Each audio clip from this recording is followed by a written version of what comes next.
నీకు జీవితంలో మనశ్శాంతి కావాలి, నేను ఒక సత్యంలో జీవించాలి అనుకున్నప్పుడు కాస్మిక్ వ్యాలీలో వచ్చి 4 రోజుల పాటు కూర్చొని హాయిగా ధ్యానం చేసినట్లయితే వాళ్ళకి ఆరోగ్య సూత్రాలు అర్థమవుతాయి, మనశ్శాంతి కావాల్సినంతగా దొరుకుతాయి. అందువల్ల కాస్మిక్ వ్యాలీని గురించి మనం చెప్పాలనంటే ఇంత అంత కాదు. ఎవరైనా సరే అక్కడికి వచ్చి మీరు కూడా ఒక మండల ధ్యానం పెట్టుకోండి. ఒక 40 రోజుల పాటు వచ్చి ఇక్కడ అద్భుతమైనటువంటి డార్మెటరీస్ ఉన్నాయి. 100 కాదు 400 మంది వచ్చినప్పుడు కూడా అకామిడేషన్ ప్రొవైడ్ చేయగలరు. అలాగే కొన్ని రూమ్స్ ఉన్నాయి. మీరు ఫ్యామిలీతో వచ్చినా ఇబ్బంది లేదు, సింగిల్‌గా వచ్చినా ఇబ్బంది లేదు.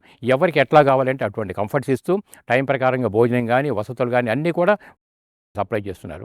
ఇలా సప్లై చేసే క్రమంలో మరి ప్రతి వ్యక్తి ఆ స్థాయికి ఎదగాలనే కోరికతోటి నేను దేహ పదార్థం కాదు, ఆత్మ పదార్థం అనే స్థాయికి రావాలనే సదుద్దేశంతోటి ఈ ఆశ్రమం అంతా నిర్మించబడింది. కాబట్టి మరి ఇది విన్నటువంటి మిత్రబంధువు అందరూ కూడా ప్రపంచవ్యాప్తంగా మీరు ఎక్కడైనా ఉండొచ్చు కాక భారతదేశంలో ఉన్నటువంటి ఖమ్మం జిల్లాలో ఉన్నటువంటి పిండిప్రోలు అనే గ్రామంలో ఈ కాస్మిక్ వ్యాలీకి ఒకసారి వచ్చి మీరు ఇందులో 10 రోజుల పాటు ఉండి చక్కగా ధ్యానం చేస్తున్నట్లయితే ఎటువంటి అనుభూతి మీరు పొందుతారనేది